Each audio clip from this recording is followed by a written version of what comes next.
Welcome back to Lift Up Your Hearts podcast. Today we contemplate this passage from the Gospel of John where Jesus says, I am the good shepherd. I protect the sheep. I lay my life down for the sheep, and I'm obedient to the Father. As Ignatian says, every time we enter into prayer, we take the moment of an Our Father to contemplate the Father's love for us and to contemplate Him looking at us with love. Maybe today we use our imagination and contemplate the Good Shepherd looking upon us, gazing upon us. It also says in our passage today that they hear His voice and He knows them. What does it feel like to be known by the Father? What does it feel like for Him to look upon you and to know you? You can't hide from Him in a good way. He knows everything, and He loves you. There are so many times on this earth that we don't feel known, partially because we hide from people, but partially because it's just almost impossible. Because we're just so, we send mixed messages, we're so jumbled up even in our own heads, in our own emotions. It's really difficult to know other people and to be known by other people. But that is not a worry with the Father. The Father knows you. The Father knows me.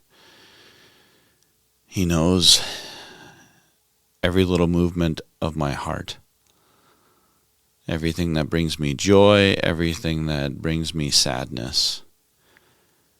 Everything that twinges up little tears in my eyes. And every little movement of my own heart. My actual heart. He knows them all. And He loves me. So we take a moment, the moment of an Our Father, to contemplate that type of Father looking upon us with love.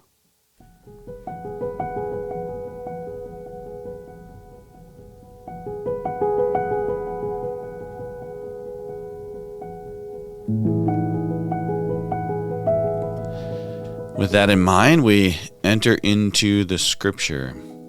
Now today we get a parable a little bit here. It's not quite a parable. Jesus is telling us who He is. He's telling us He is the Good Shepherd and how He loves us and how He lays His life down for us and the image we are to look at Him with. And I think also the way the disciples are meant to look at themselves after He's gone.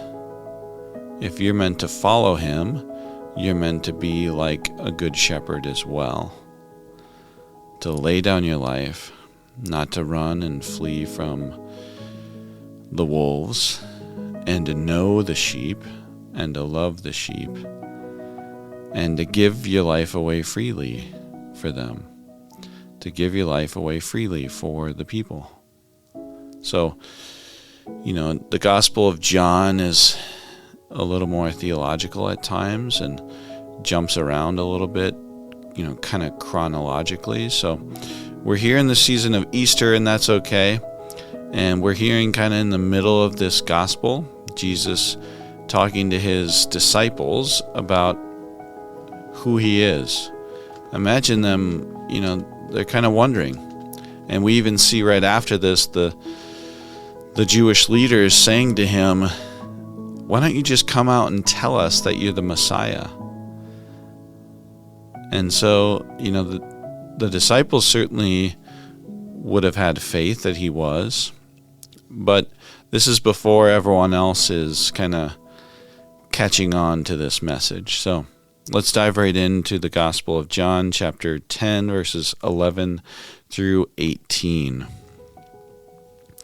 Also, I encourage you as we listen and start to engage your imagination. Think about that Psalm 23.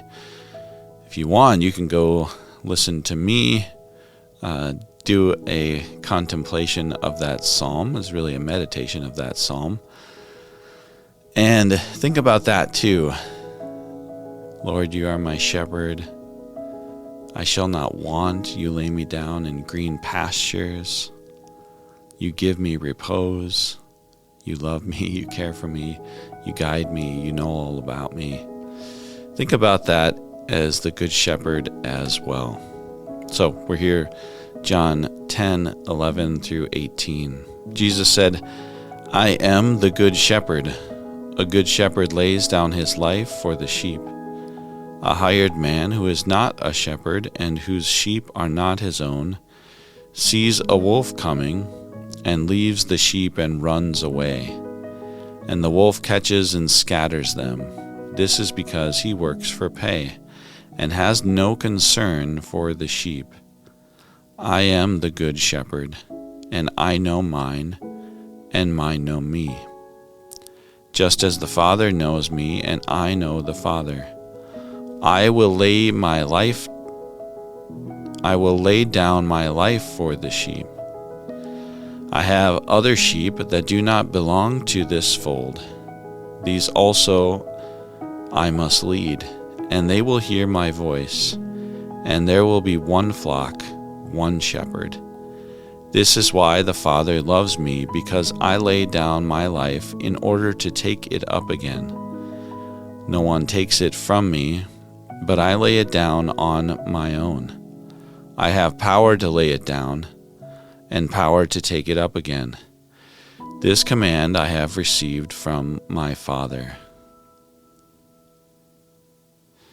Now, the first time we listen to the passage, St. Ignatius says that we should just try to picture ourselves there a little bit, try to get the setting where we are, what's happening. Now, this one, you can have a little bit of freedom to where you are, who you are listening to this. Maybe Jesus is speaking to a larger crowd. Maybe this is just the disciples. What does it feel like to hear this as one of the disciples? What is it like to hear this as anyone?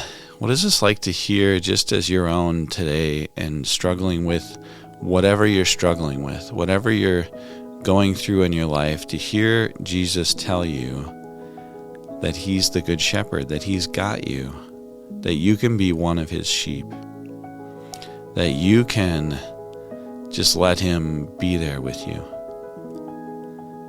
that he'll lead you, that he knows you and you know him.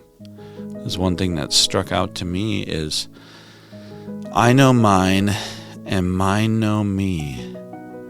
Just as the Father knows me and I know the Father, I will lay down my life for the sheep.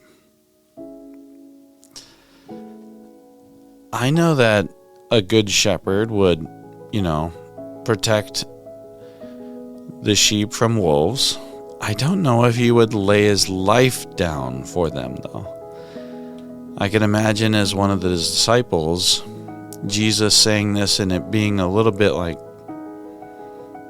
you would die for your sheep? Those are just sheep.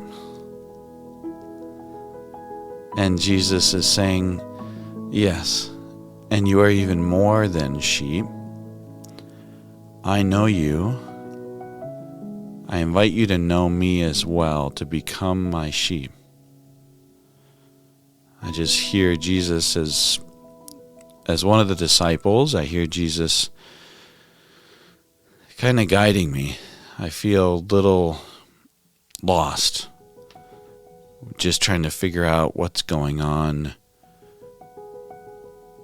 Do I really trust that Jesus is the Messiah? There's a lot of conflicting messages from other people. There's some turmoil.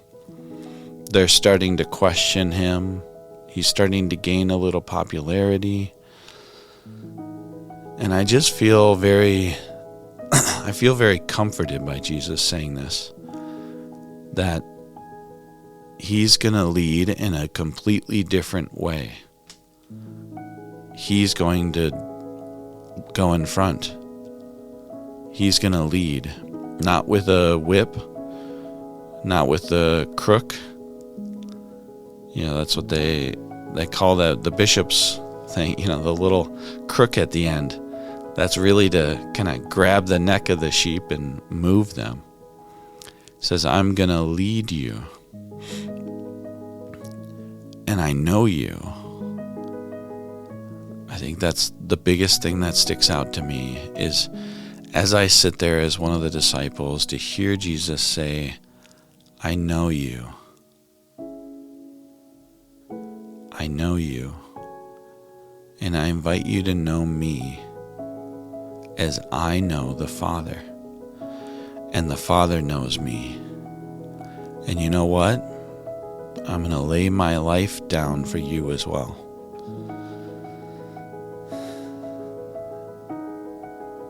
Whatever you're going through in your life, I encourage you to hear that today.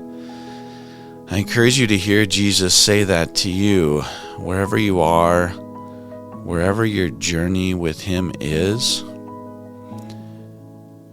For Him to say to you, hear my voice and know me. I already know you. You don't have to prove anything to me. You don't have to prove yourself to me. You are good enough. I know you. I love you. So much so that I'm going to lay my life down for you. Not like those other leaders who say they're going to help you and guide you, like the Pharisees and the Sadducees. They say they're going to help you and guide you. They're not laying their life down for you. I will. I know you. I love you. I will lay my life down for you. I encourage you, wherever you are today, to just hear that repeated to you. I just hear that repeated to me.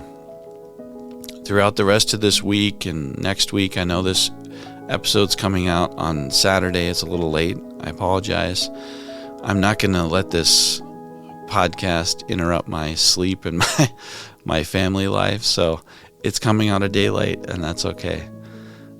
For you 15 or 20 or 30 people who are going to watch this, I hope you understand.